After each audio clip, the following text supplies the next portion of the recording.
Thank you, Henrik. Thank you, Henrik, for inviting me here to give an overview of district heating in Eastern Europe, which I first time gave when we started with the project. Unfortunately, I will not have extremely good news about Eastern Europe, and I will try to explain why. But regarding our participation in SES4DH project, that was extremely successful.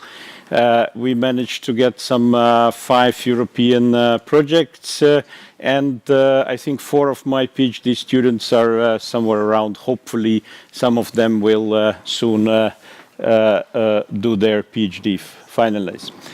So district heating in Central and Eastern Europe is a legacy of centralized economic planning, which was not really stupid about that. But it created certain problems that we have to solve now. So traditionally, it was most important source of heat for space heating in highly populated urban areas. But now it needs to be quite modernized. It was not very efficient. And it's now more in the market situation. So since it's not really used to market situation, it was part of the planned economy, this switch is not really working that easily. There are certain problems like inefficient heat production. Often boilers are used instead of CHP. There is declining sales problem due to competition, and that means increased cost of the rest of the infrastructure. Competition is coming from 2 sides. The gas is, I would say, the main issue for urban areas, while biomass is also a big competitor, because biomass is in Eastern Europe often free of charge. You could just go to the forest, cut the tree, and 50% of people in Croatia are heated by biomass when the economic situation is worse. So in this situation, it's a bit difficult to be competitive with free heating. There are heat losses in production, distribution, and end use, which are higher compared to Western Europe, and I will show that later. Also, higher costs and revenues is something regulated. There are social problems, energy poverty problems, problems of paying bills, etc. Current situation is that most of systems are on the process of moving from 2nd to 3rd generation, and there are some small examples of 4th generation district heating systems. It's actually quite big. There are millions of people, tens of millions of people connected to the district heating system, and the network is large. And the number of district heating system is quite big. So it's a pity not to use that for future energy systems. The current status of fuels, it's quite a lot of natural gas, in some countries coal, but there is also quite a lot of biomass being used more and more. The status of natural gas is that it goes a little bit down, but not really significantly, depending on a country.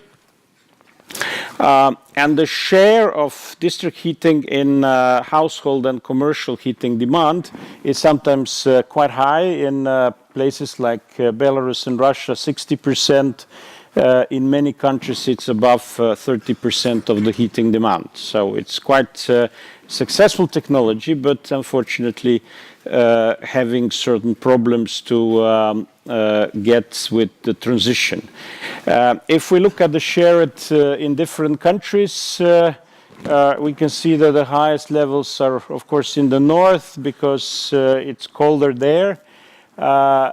In the south is smaller shares. The red color is the part of the district heating, and the blue one is the total one in petajoules.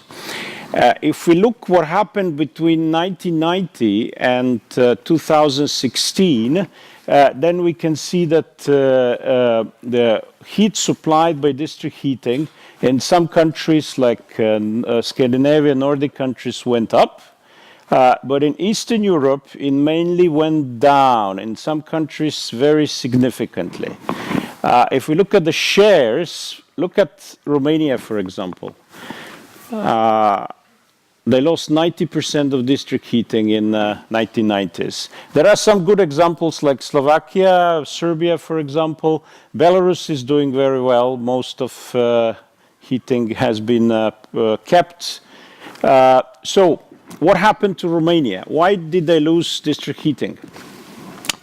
So this is to compare it with the usual Danish story of bottom-up.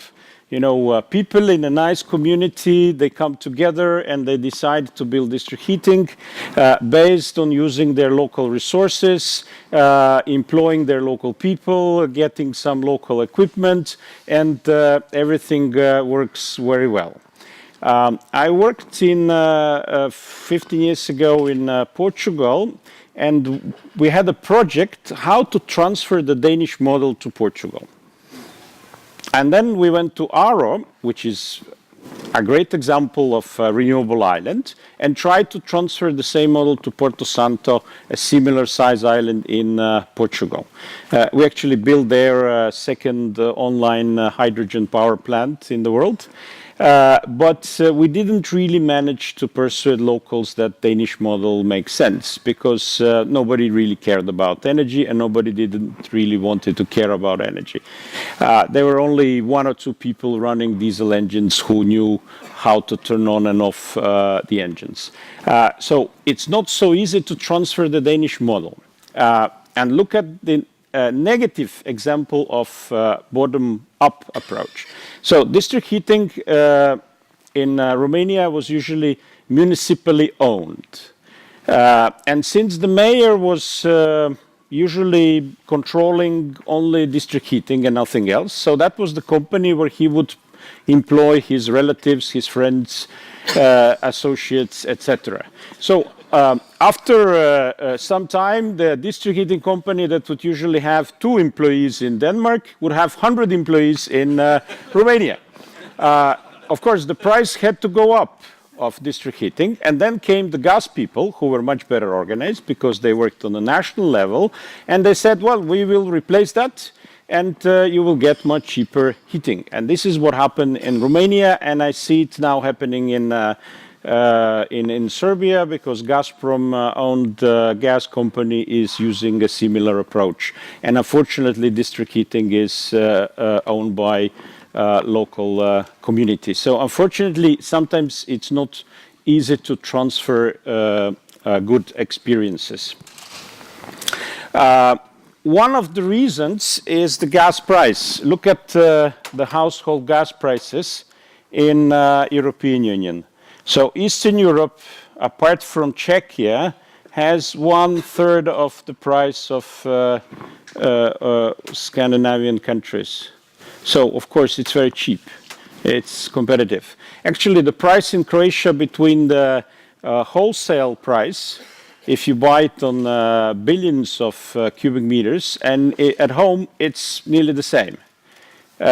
So obviously all the costs are not calculated in the household prices. There is a good example of Belarus, but just in district heating.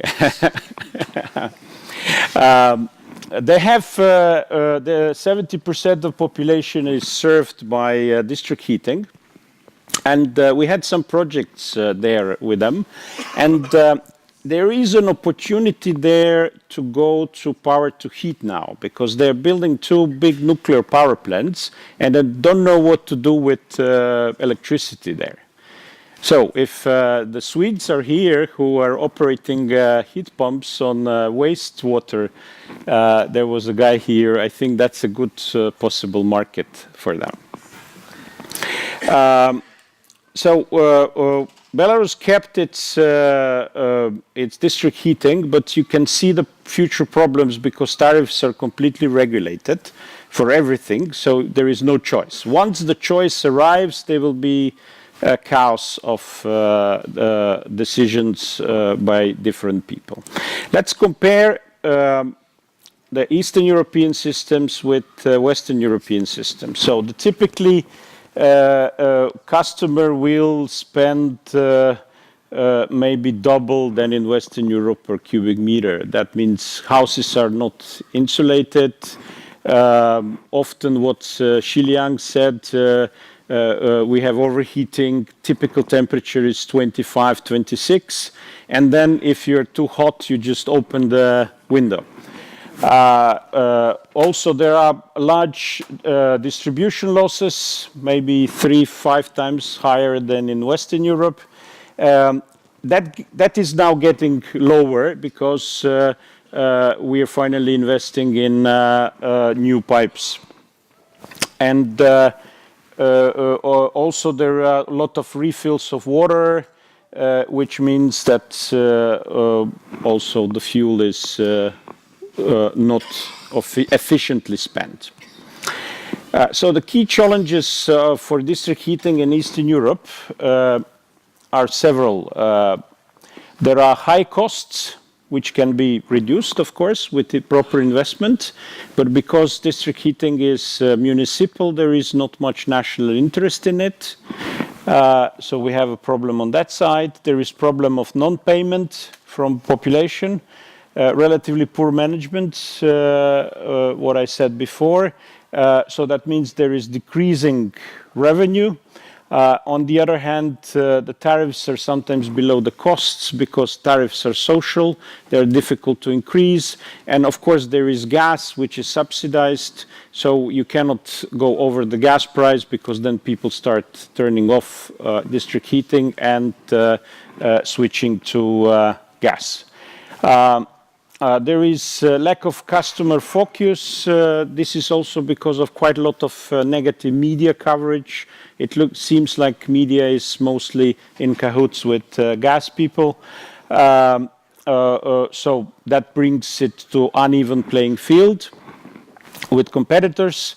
So the competitiveness of district heating is actually falling down. And it's being difficult to push it harder. We did the climate strategy for Croatia a year ago, which had a lot of good things and going towards renewable energy system. And then that one was put to the drawer by the fossil fuel lobby, and they did a new strategy. And the only thing they changed from our strategy was they removed district heating and put gas. So renewables, they accepted already. Wind and solar, it's obviously something you cannot fight against because it's much cheaper. But district heating doesn't have yet enough arguments to defend. When we look to the fourth generation of district heating, there is something slowly happening. These are renewable energy systems. There are some of them, mostly on biomass, some on geothermal, solar, not so many. But geothermal should actually be used much more, especially in where I come from. There is a huge geothermal capacity here, and we could actually do all the district heating on geothermal energy. Unfortunately, that area is completely gasified already, so it's a bit difficult to move people to geothermal. And also there is another issue. Oil and gas company was owner of all underground resources in Croatia until 2 years ago. So you couldn't really, without their permission, use even water. We managed to nationalize our own underground finally, but they have also different ways how to block any projects. There are some solar district heating systems. One in Bosnia, for example, is quite interesting. Greece, Poland. Poland is the biggest one in solar district heating systems. Municipal solid waste heating plants are not that popular. There are some of them in Eastern Europe. The question is lock-in effect. We have seen that in Scandinavia they started to import waste. So we are mostly burning it in cement plants instead of heating plants, which might make sense because if you're building a MSW heating plant, you have to do it for 30 years. Heat storage is not commonly used, but the idea is around. There was a plan in Zagreb for 80 megawatt of boiler. There is also electric boiler and also the heating storage. The boiler was stopped because, well, the gas people preferred the gas boiler, but the storage was built. So we have now storage. When we come to the idea then of using district heating as storage of excess electricity, excess renewable electricity, we have huge potential because district heating is quite developed in Eastern Europe. But the wind penetration is not yet there to make people start really being pushed by economic reasons. We were trying very much to push that issue in Eastern Europe for people to understand that power to heat is coming, but they will only understand it when they will have problems integration of wind. But wind share is growing. Currently, it's mostly stopped in Romania. But in Croatia, we were planning around 20% by 2030. So what are the perspectives for district heating and Central and Eastern Europe? They're formally supported by energy plan strategies and recommendations, but we have an issue. We are used to top-down solutions. And it's difficult to build bottom-up system. So what about having an EU top-down legislation about that? That would be very fine. What about, well, these gas people are talking always about renewable gas. That's a perfect idea. Why not actually push them to set targets for renewable gas in gas? Why not now, like we did with electricity? Also, why not taxing unused excess heat? Often you have a situation like in Sarajevo and Belgrade. There is a coal power plant near the capital city, 40 kilometers away, with huge amount of waste heat. But the gas lobby has the city. So the district heating is already there, but it's running on gas boilers. And all the projects are done. Everything shows it's completely feasible to bring it, but it doesn't happen because, well, there is no political push towards that. Also, we need proper gas pricing, which is difficult, but everybody is talking about subsidies in electricity, but nobody is talking about subsidized gas.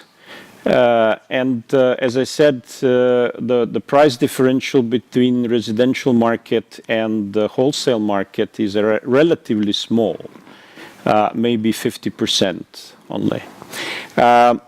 So why not do the Dutch and ban the gas in residential sector?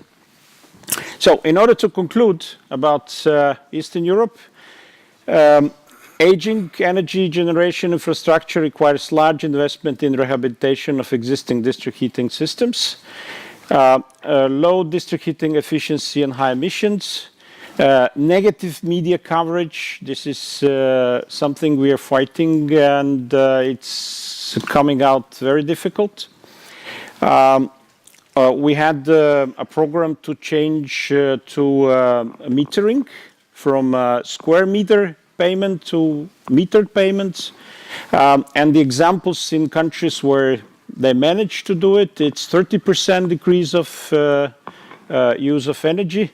But in Croatia, they managed to stop it halfway because of media coverage. Of course, there was some corruption in the process, which was not really helpful on the side of the reform process. So that creates customer dissatisfaction. with heat distribution systems, which reduces total heat demand from district heating systems and revenue. Biomass seemed to be the most ready because we are so much used to biomass.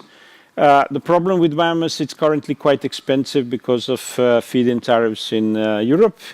While the readiness of geothermal and solar energy is limited, I don't feel that people are so much ready. So gas, natural gas is better organized competitor using hidden subsidies, but the orientation to local resources should lead to jobs in local communities, and this is a strong argument that we are sometimes successful with. So there is a good potential, there is chance, but we have to work much more, so we need much more projects. And before I end, I would like just to invite you to the conference, Davis conference, which will be in Dubrovnik, which Henrik already mentioned at the beginning. Thank you.